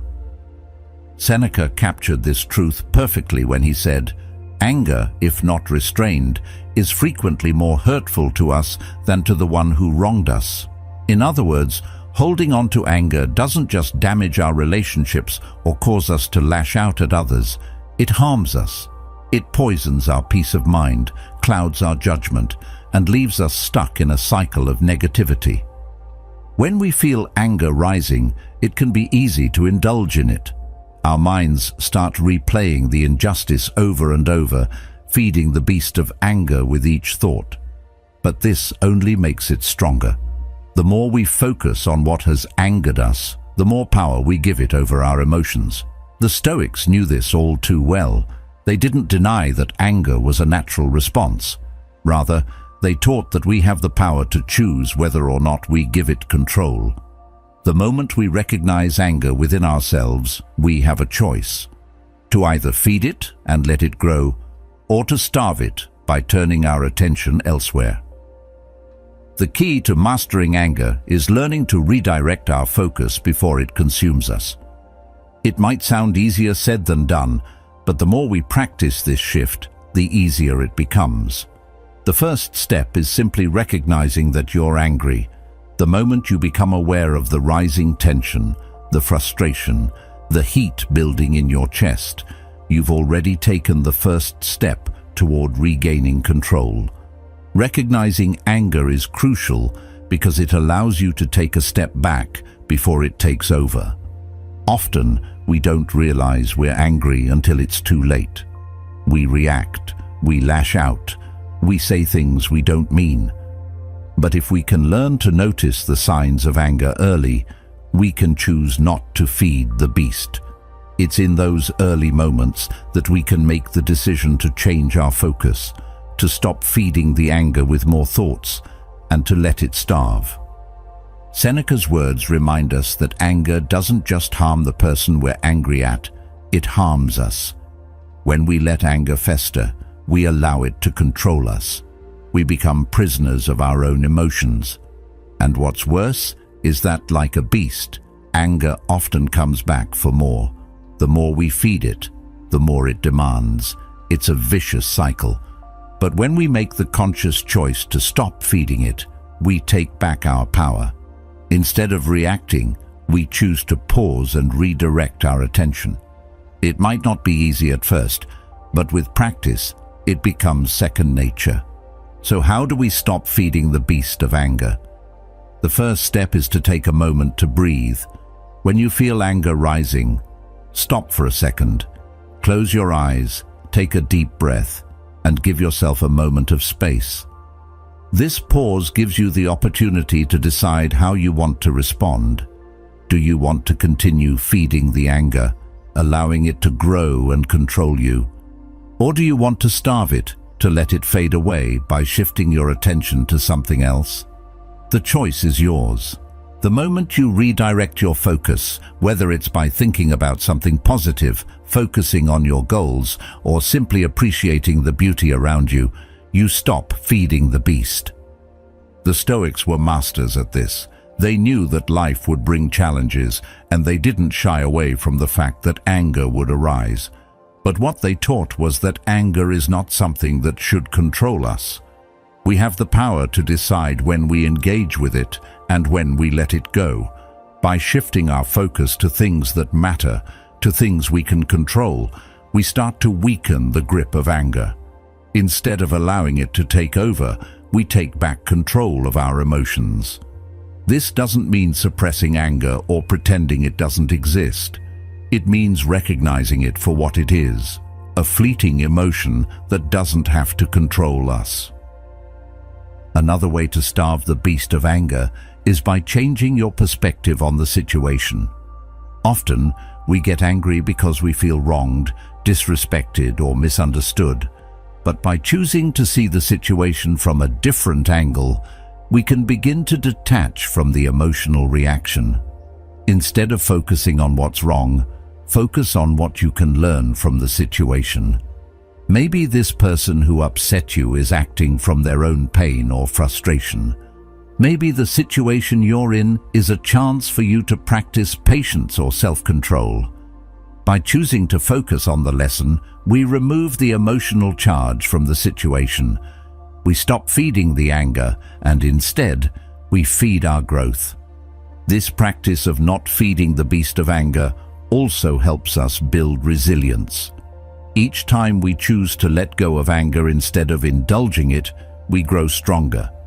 We learn to control our impulses and to respond thoughtfully rather than reacting emotionally. Over time, this makes us less likely to get caught up in negative emotions. We stop giving our power away to external circumstances, and we start to feel more grounded and in control of our emotions.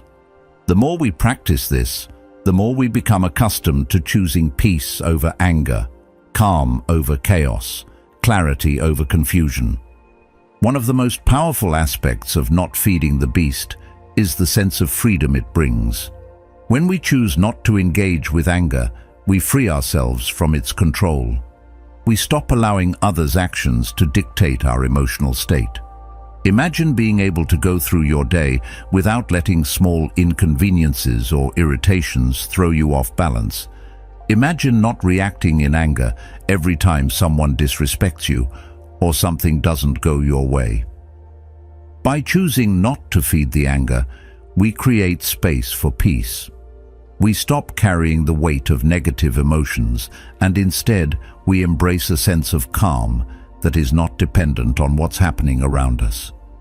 When you make the decision to not feed the beast of anger, you also teach others how to treat you. People will start to recognize that you are not easily provoked, that you don't engage in drama or conflict.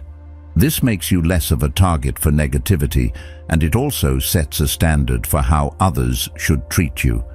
Instead of feeding into their negativity, you maintain your peace. This doesn't mean you let people walk all over you. It means you choose to respond with calm, dignity, and grace, no matter how others behave. This kind of emotional mastery is incredibly powerful. It doesn't just change your relationships with others, it changes your relationship with yourself. As you practice not feeding the beast of anger, you begin to realize that you are in control. The circumstances around you may be unpredictable, but how you respond to them is entirely up to you. This is the heart of Stoic wisdom. We cannot control the world, but we can always control our reactions. By choosing not to feed anger, we regain our emotional sovereignty and find peace. The more we practice this, the more we realize that peace isn't something we have to wait for. It's something we create, moment by moment, choice by choice. So, the next time anger begins to rise, take a step back and recognize it for what it is, a beast that only grows stronger the more you feed it. Instead of feeding it, choose to starve it. Shift your focus to something positive. Redirect your energy to what you can control. You have the power to choose peace over anger, and every time you make that choice, you build a stronger, more resilient version of yourself. Rule 13. Practice patience. Patience is one of those qualities that's often undervalued, even though it has the potential to change how we experience the world. In our fast-paced lives, it's easy to forget the power of patience. We're constantly rushing, constantly pushing for more, always in a hurry to get to the next thing. But in all that haste, we often miss the opportunity to simply be present and to respond with calm instead of frustration. Patience, though, is a Stoic virtue that teaches us to slow down and take a breath before reacting. It's not about letting life pass us by. It's about learning how to handle life's challenges with grace and control. Patience is not just waiting for something to happen. It's about how we react during the wait, how we manage our emotions, and how we choose to move forward when things don't go as planned. The Stoics understood that much of our suffering comes from impatience, our desire for things to be different than they are, for situations to unfold the way we want them to, or for people to behave the way we expect them to.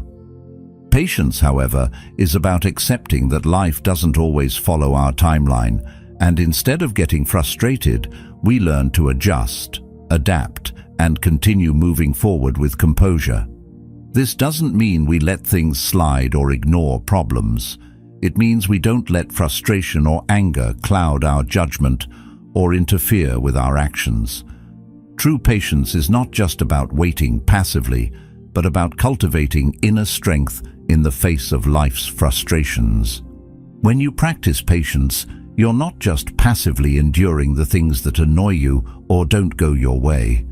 Patience allows you to create space between stimulus and response, giving you the opportunity to choose your reaction rather than reacting impulsively. Think about the last time you were in a situation that tested your patience. Maybe you were stuck in traffic, or perhaps you were dealing with a difficult person at work. In that moment, did you react out of frustration, or did you pause, take a breath, and respond with a calm mind? In those moments, patience is your superpower. Instead of letting the frustration take hold, you choose to handle it with composure. This choice doesn't just benefit you in the moment, it helps build resilience for future challenges. One of the most powerful things about patience is that it helps us break the cycle of reactive emotions. When we're impatient, we react quickly, often in ways we regret later. But when we practice patience, we give ourselves the space to respond thoughtfully, to choose how we want to react. It's like stepping out of the automatic reaction loop and into a place of control. And this isn't just about big dramatic moments. Patience is something that can be practiced in the small everyday situations, waiting in line, dealing with a rude comment, or working through a setback. The more we practice patience in these small moments, the easier it becomes to stay calm when bigger challenges arise. Seneca said, "No man is free who is not master of himself." This quote is a perfect reminder that patience is an act of self-mastery. It's a choice to take control over our emotions rather than allowing them to control us. It's about learning to respond with wisdom instead of reacting out of frustration. And this doesn't just apply to moments of anger or irritation, it applies to every part of life. Patience helps us navigate the challenges of life with clarity and calm.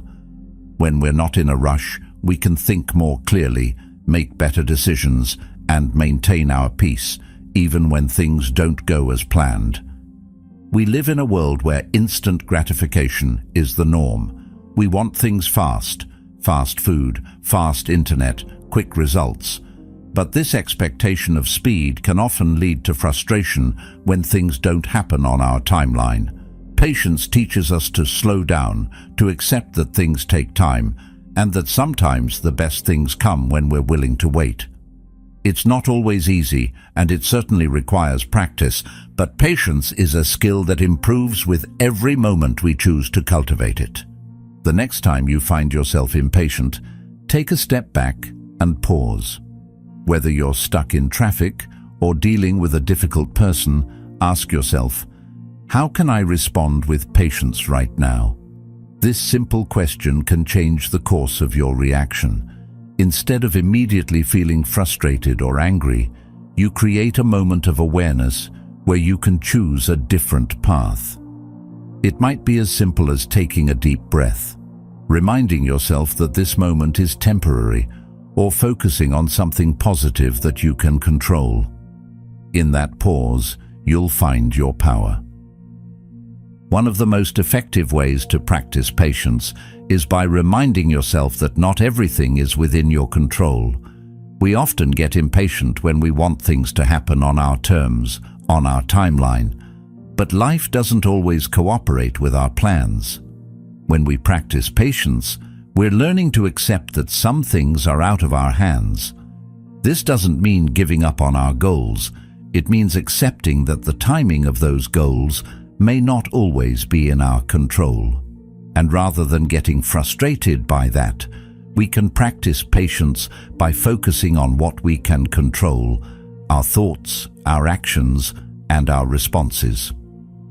Patience is also a great teacher when it comes to dealing with others. People can be frustrating, they can be rude, inconsiderate, or difficult to understand.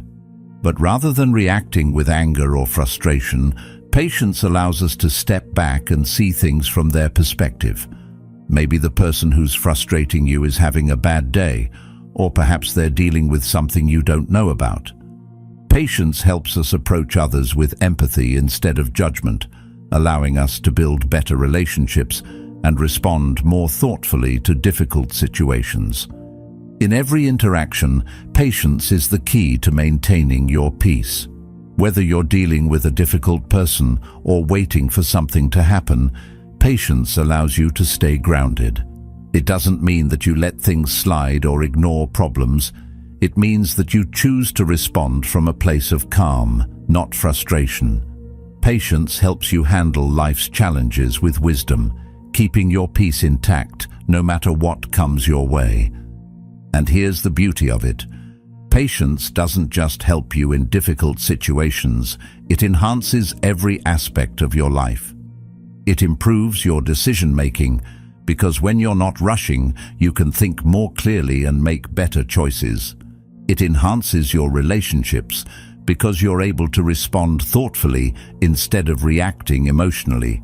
And most importantly, patience gives you the freedom to live your life on your own terms without being controlled by the external world. As you begin to practice patience more intentionally, you'll start to see the benefits in your own life. You'll find that the things that once irritated you no longer have the same power over you. You'll feel more in control of your emotions and more at peace with life's unpredictability. Patience teaches us to flow with life, to let go of our attachment to perfection and accept things as they are. And in doing so, we become stronger, wiser, and more resilient. So the next time you feel frustration building, remember that patience is your ally. Take a moment to pause, breathe, and reflect on how you can approach the situation with calm and wisdom. Patience is not just about waiting, it's about responding with grace. And in that grace, you'll find the strength to handle whatever life throws your way. Rule 14. Simplify your expectations. Expectations are a funny thing. We set them up in our minds, creating this ideal version of how things should be. We expect people to act a certain way, life to unfold according to a plan, and the world to align with our desires. But more often than not, we end up feeling disappointed, frustrated, and let down. The truth is, expectations are a breeding ground for frustration. They set us up for failure before we even get started. And the more we hold on to these expectations, the more we tie our happiness and peace to something that is completely outside our control.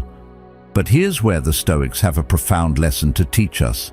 Instead of placing all of our energy into managing external outcomes and others' actions, we should focus on managing our own responses. This shift, though subtle, has the power to transform how we experience life. We all know what it feels like to have high expectations that aren't met. Whether it's expecting someone to be there for you, expecting your plans to go smoothly, or expecting the world to treat you with fairness, the disappointment hits hard when things don't turn out the way you envisioned. But the Stoics teach us to shift away from these expectations and to focus more on our internal reactions. Instead of trying to control the uncontrollable, like how others behave or how life unfolds, we should focus on how we respond. We can't control the actions of others, but we can control how we react to those actions. And when we lower our expectations, we free ourselves from the grip of disappointment and open the door to peace. Expecting little from others is not about being cynical or giving up on people. It's about accepting the reality that people by nature are imperfect. They will disappoint you, let you down, and sometimes act in ways that don't align with your values or expectations. And that's okay. When we understand that no one is perfect and that everyone has their own struggles, flaws, and challenges, we begin to approach our relationships with more empathy and less frustration. The Stoics weren't suggesting that we stop caring or loving others. They simply encouraged us to let go of the unrealistic expectation that people will always act in ways that meet our needs or desires. Instead, we shift our focus to what we can control, our own reactions. Carl Jung once said, "The privilege of a lifetime is to become who you truly are." This quote can also apply to expectations. Part of becoming who we truly are is learning to let go of the shoulds, those mental constructs that tell us how things should be, how people should behave, and how life should unfold. These shoulds often lead to frustration because they set up an ideal version of reality that's hard, if not impossible, to achieve. Instead, when we practice the art of lowering our expectations, we begin to accept life as it is, not as we wish it would be. This shift doesn't mean we stop having standards or goals, but it does mean that we no longer let disappointment control us when things don't go our way. Lowering your expectations of others doesn't mean that you have to lower your standards or accept poor treatment. Instead, it means that you release the pressure of demanding perfection or ideal behavior from the people in your life. People will make mistakes, they will act in ways that disappoint you, and sometimes they'll fall short of your expectations. But instead of letting that destroy your peace, you let it go. You remind yourself that their actions don't define your happiness and that you're not at the mercy of their behavior. By shifting your focus to how you respond, you can find peace no matter what others do. This is a powerful tool, especially in relationships. Whether it's with family, friends, or colleagues, we often set ourselves up for disappointment by expecting others to act the way we want them to. We expect them to treat us a certain way, respond in a particular manner, or meet our emotional needs. But when those expectations are not met, we end up hurt, angry, or resentful. The Stoics would say that the key to peace is not trying to control how others behave, but learning to control how we react. If we can accept others for who they are, without the added weight of our expectations, we can approach our relationships with more compassion, understanding, and peace. Think about how much energy we spend on holding on to these expectations. We stress over what others will do or say, how situations will unfold, and whether things will go according to plan. But when we let go of those shoulds and accept things as they are, we find that our lives become less stressful and more peaceful. We stop waiting for the world to change to meet our standards, and instead, we change our perspective and find peace within ourselves.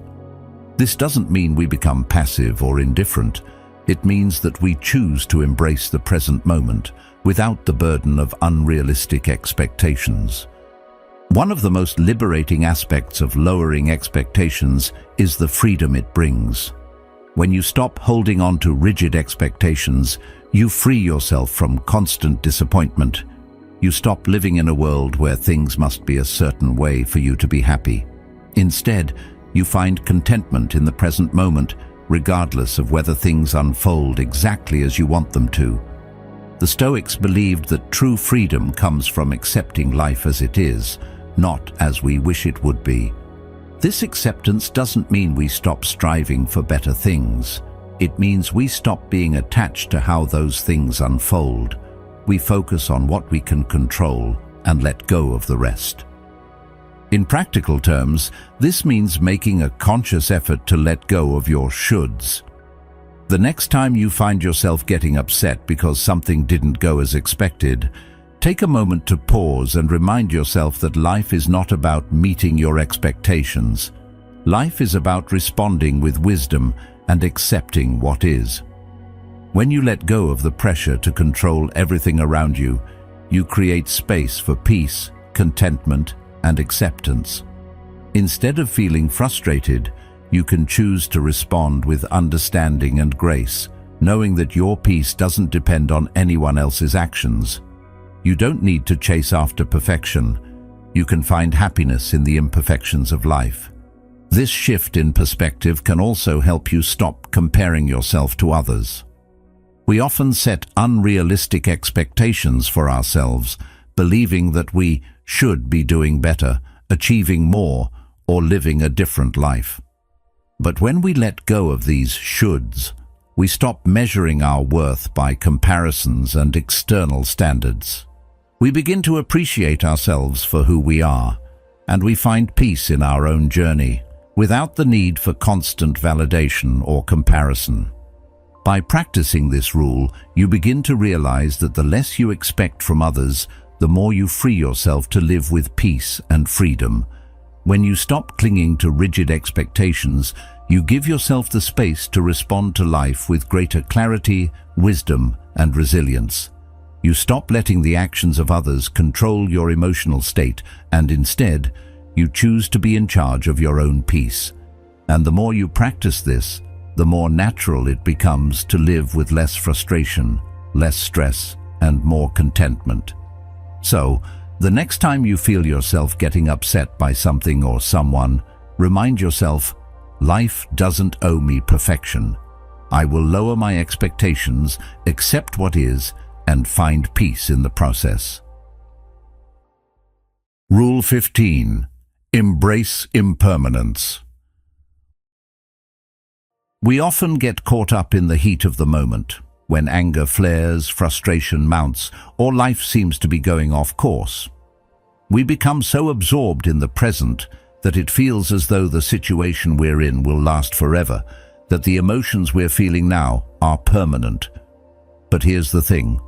Nothing lasts forever. Everything is temporary. This is a lesson the Stoics embraced with open arms. They understood that both good and bad moments are fleeting, and this understanding helped them find peace in the most chaotic of situations.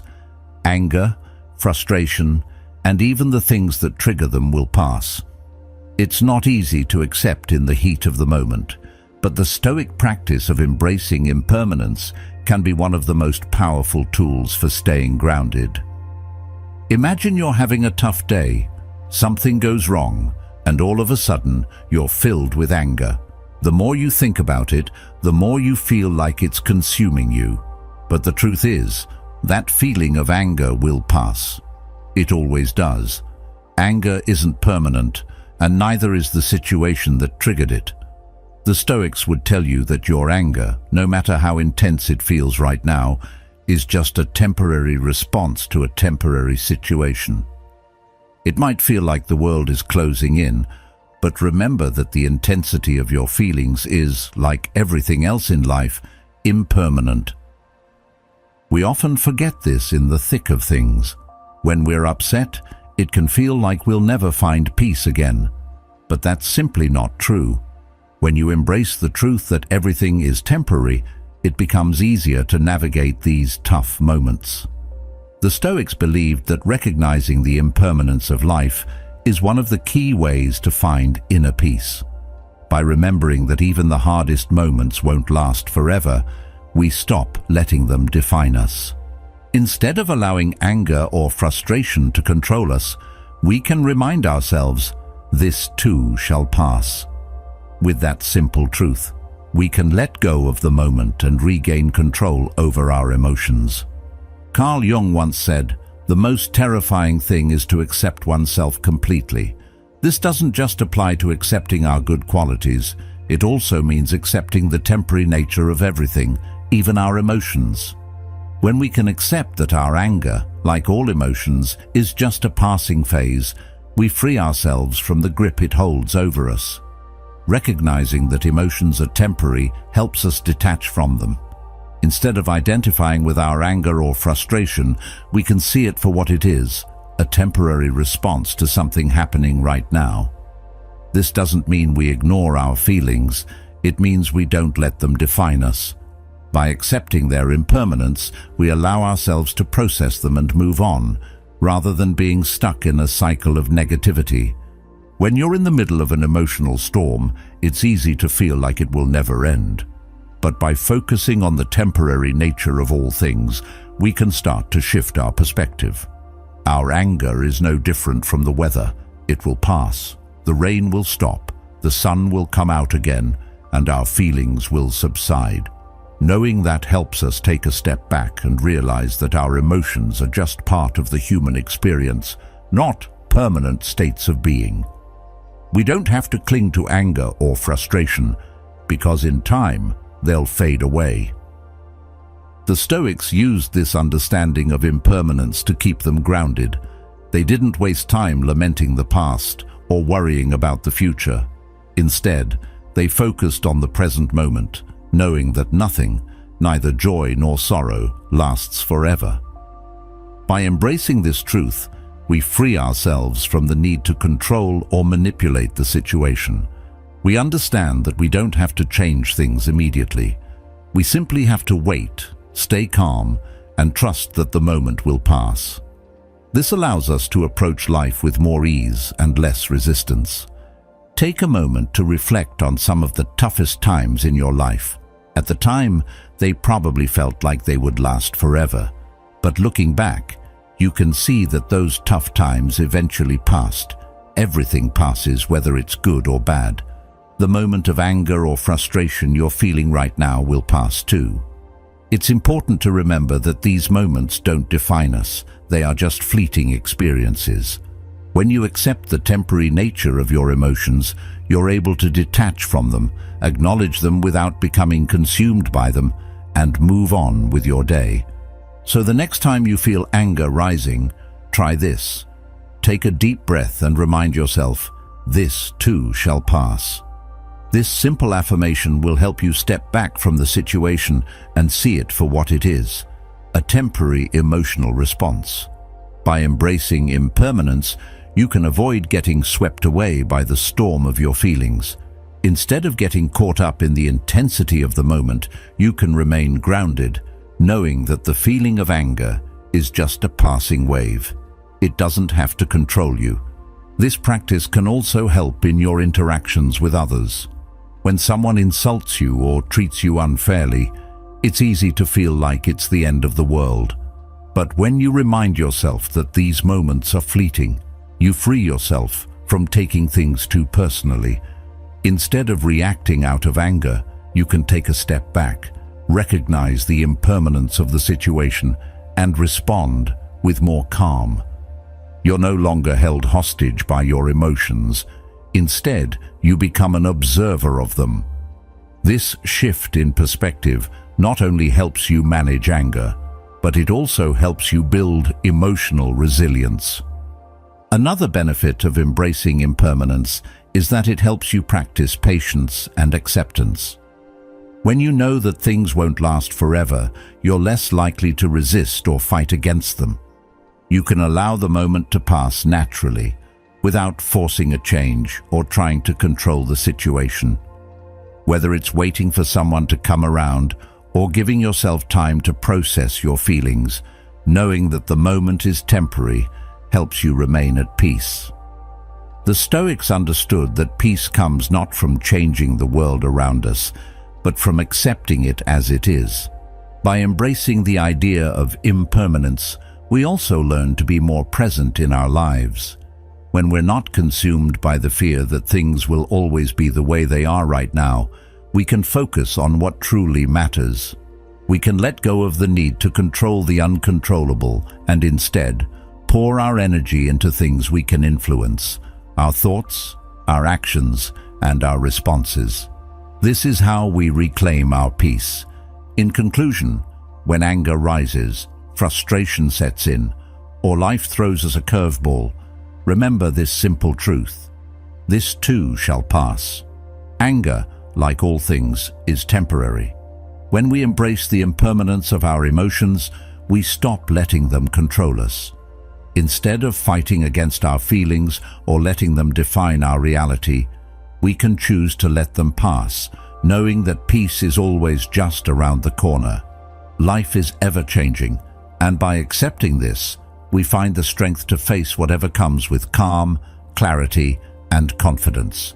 So next time you're caught in a storm of emotion, pause and remind yourself, this moment is temporary, and I am stronger than this feeling. Remember, no matter what you're facing right now, it will pass. Embrace the impermanence of your emotions, and in doing so, find the strength to rise above them. You have the power to choose peace, even in the midst of chaos. Thank you for being part of the Stoic Journal community. If this video resonated with you, be sure to check out one of the suggested videos on the screen to continue your journey towards inner peace and self-mastery. Stay grounded, stay calm, and always choose to live with intention.